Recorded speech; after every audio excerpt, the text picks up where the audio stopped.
অর্থাৎ চাঁদ নিয়ে ব্যাখ্যা elaborate, it's a huge discussion you can do. একটা বড় আলোচনা আপনি চাঁদ নিয়ে করতে পারেন, কিন্তু খুব অদ্ভুত মজার বিষয় দেখুন, এই যে অ্যাস্ট্রোলজির যখন অনুষ্ঠান হচ্ছে তখন এই চাঁদের প্রভাব আপনার জন্মছকের উপর কতটা পড়ছে আর জন্মছকের প্রভাব আপনার মনের উপর কতটা পড়ছে এটা কিন্তু আমরা খুব একটা ভাবিনি। চাঁদকে আমরা রূপক অর্থে বহু অর্থে ব্যবহার করেছি, কিন্তু এই চাঁদের প্রভাব, কারণ আমরা অ্যাস্ট্রোলজির যদি অ্যানালিসিস করি তো দেখব কি চাঁদ হচ্ছে আমাদের মনের কারক গ্রহ, অর্থাৎ চন্দ্রের উপর ডিপেন্ড করে আপনার মন। আর মন যদি ভালো না থাকে তাহলেই আপনার মধ্যে যে বিভৎস দস্যুটা বাসা বাঁধে তার নাম হচ্ছে ডিপ্রেশন, হতাশা। এখন ব্যাপার হচ্ছে যে এই হতাশা দূর করতে গেলে তাহলে চাঁদকে নিয়ে কিছু একটা আমাদের করতে হবে। চাঁদকে দূরে বা কাছে আনা যাবে না, কিন্তু অ্যাস্ট্রোলজিক্যালি চাঁদের পাওয়ার আমরা বাড়াতে বা কমাতে বা তার একটা ট্রিটমেন্ট আছে। এটা আধ্যাত্মিকতভাবেও আছে, স্পিরিচুয়ালি আছে এবং অ্যাস্ট্রোলজিক্যালি আছে। আজকে শ্রীদেব এই বিষয়ে আলোচনা করবেন যে চন্দ্রের কারণের জন্য হতাশা কিভাবে আসতে পারে এবং সেটাকে দূর করবার কি উপায় আমাদের অ্যাস্ট্রোলজিতে থাকতে পারে। আপনাদের জন্য আদি শ্রীদেব আমাদের সঙ্গে লাইভ অনুষ্ঠানে স্টুডিওতে উপস্থিত রয়েছেন। শ্রীদেব, স্বাগত অনুষ্ঠানে। একদম, সবাইকে নমস্কার। প্রথমে বলি যে দেবাশিসদার যে ব্যাখ্যা চাঁদ সম্বন্ধে সেটা অপূর্ব।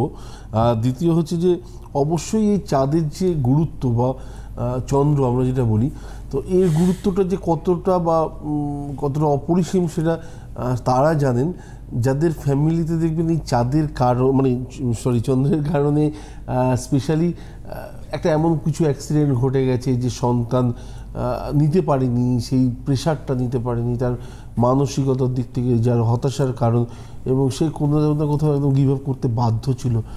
তো সেই জায়গাটা যাদের ফ্যামিলিতে হয়েছে তারা আমার সাথে হয়তো আজকে প্রোগ্রামে বেশি রিলেট করতে পারবেন। বাকি আমি চাইবো না এরকম কারোর ফ্যামিলিতে হোক, কিন্তু স্পেশালি আজকের আলোচনাটা এই চন্দ্র নিয়ে, কারণ হচ্ছে যে মানুষের জীবনে স্পেশালি আজকের প্রোগ্রামটা আমি একটু ছোটদের নিয়ে করতে চাই। বড়দের সাথে সবসময় রিয়াক্ট করি, কিন্তু বাচ্চাদের মন কী বলবো, চাইল্ড সাইকোলজি বলুন বা ছোটদের মনের যে অস্তিত্ব সেটা যদি একটু বোঝার চেষ্টা করি, তাহলে আমরা বড়রা হয়তো খানিকটা জায়গায় কিছু জায়গায় আমরা চেঞ্জ করতে পারবো নিজেদেরকে।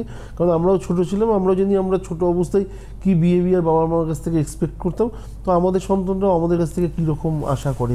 তো প্রথম কথা বলি যে স্পেশালি দেখবেন যখনই কোথাও না কোথাও রেজাল্ট একটু খারাপ হলো, নিজের ওপর একটা প্রেশার নিয়ে নেওয়া। বাবা মা কিছু বলছে না, কিন্তু ও জানে যে বাবা মা কী বলতে পারে, বাবা মা কী করতে পারে, সেই প্রেশারটা নিয়েই আর বাড়ি না ফেরা, এবং এটা একটা দুঃখজনক জায়গা। এবং দ্বিতীয় জায়গা হচ্ছে যে এমন কিছু সিচুয়েশান আসে যে হঠাৎ গার্লফ্রেন্ড লাইফ থেকে চলে গেল, বা কোথাও না কোথাও গার্লফ্রেন্ডের সাথে ঝামেলা হয়েছে, দরজা বন্ধ করে দীর্ঘদিন ঘরের মধ্যে থাকা, ঠিক টাইমে স্নান না করা, খাওয়া না দাওয়া না, স্নান করা না, কিচ্ছু না, এবং কোথাও না কোথাও নিজের অস্তিত্বটা যে আছে সেই জায়গাটাকেও বোঝানোর ক্ষেত্রে কিন্তু যথেষ্ট সমস্যা তৈরি করে দেওয়া। এবং বাড়ির ক্ষেত্রে বাড়ির লোকজনের ক্ষেত্রে এই জায়গাটা কিন্তু সাংঘাতিকভাবে তাদের মানসিকতাতেও এফেক্ট ফেলে। দেখবেন ঠিক এই টাইমটাতে চন্দ্রের আনাগোনাটা অবশ্যই ওর লাইফের মধ্যে দিয়ে আছে, এবং এই একাকিত্ব, এই হতাশা, যে জিনিসগুলো আমরা আজকের ডেটে খুব ভালো ভালো নাম দিয়েছি ডিপ্রেশন, তো এই জিনিসগুলো যখনই তাদের লাইফে আসে, স্পেশালি আমার মনে হয় তাদের সাথে একটু খুলে মেশা দরকার আছে, এবং তাকে বলা উচিত যে আজকের রেজাল্ট যে কোনো কারণেই খারাপ হোক না কেন, ভবিষ্যৎ তো তোর ভালোই। কারণ তুই যে প্রবলেমগুলো দেখছিস, যে ছেলেটা ভালো রেজাল্ট করছে সে তো দেখতে পাচ্ছে না, তুই প্রতিটা জায়গায় নিজেকে তৈরি করতে যাচ্ছিস।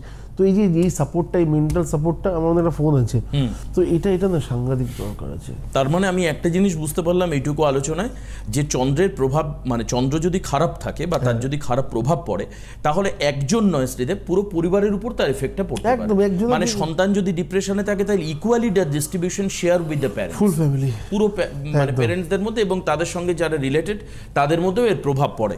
তাহলে এটা আমি আজকে জানতে চাইবো যে চন্দ্রের প্রভাব থেকে মুক্ত করবার জন্য, যেটা তুমি হিন্টস দিলে যে একটা মেন্টাল সাপোর্ট বা একটা মেন্টাল কাউন্সিলিং প্রয়োজন, অ্যাজ ওয়েল অ্যাজ এই চাঁদের প্রতিকার কি আছে, চন্দ্রের প্রতিকার, কারণ যেহেতু একটা গ্রহের প্রতিকার হয়, তাহলে চন্দ্রের প্রতিকার কি আছে। কিন্তু তার আগে